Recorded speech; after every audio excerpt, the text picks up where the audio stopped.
65 million years ago, a catastrophic asteroid impact led to the mass extinction of the dinosaurs.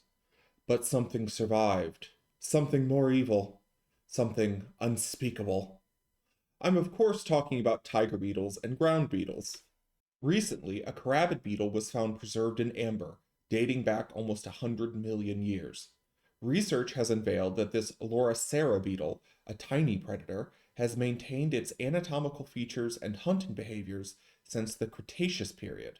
The fossilized beetles from this era exhibit striking similarities to their contemporary counterparts. Equipped with specialized antennae with robust setae or hair-like structures, the Loricera beetle clamps down their antennae around their victim, constructing a cage with their hairs to ensnare their primary prey, the springtails or collembola. This unique predation strategy has persisted almost unchanged for millions of years. The absence of significant morphological differences suggests that the Loricera beetle's ecological niche has been extremely stable over the eons.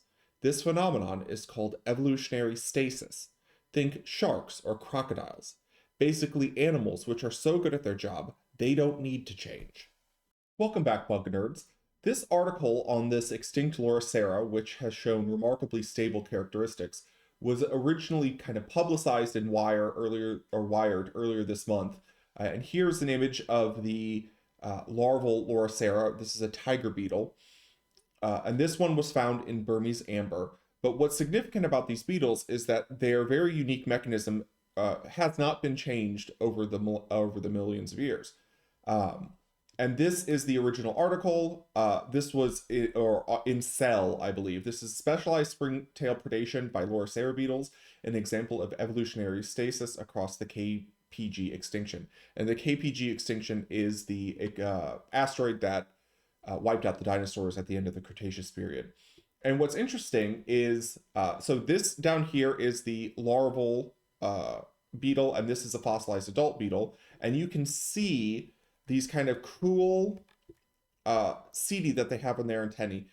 You have a setae here, and you have the larval setae over here. Both the adults and the larvae use this mechanism.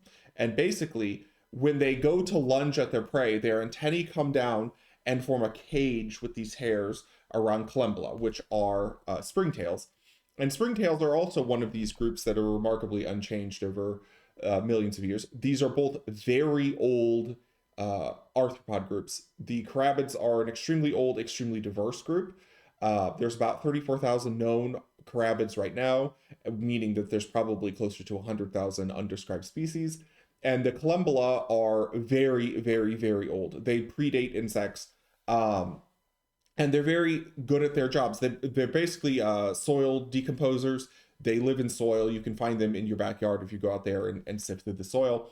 But basically, this mechanism allows the carabid to trap their prey in front of them, and then they can eat them, so that the springtails can't get away. And springtails are pretty evasive, hence the name. They have these little tails on the back of them that they can use to spring around, so they can get away. But what's interesting about this is that, like other kind of apex predators, like the sharks and the crocodiles and things like that, this species doesn't seem to have changed like at all over millions of years. And it's thought that maybe because this insect basically is an apex predator at a very low trophic level, these species tend to live in like leaf litter and stuff like that. And they're very, very good predators, even against much larger insects, that maybe there just wasn't very much evolutionary pressure on them.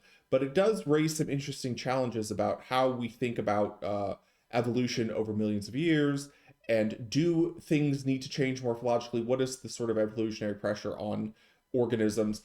Because this organism has remained so unchanged.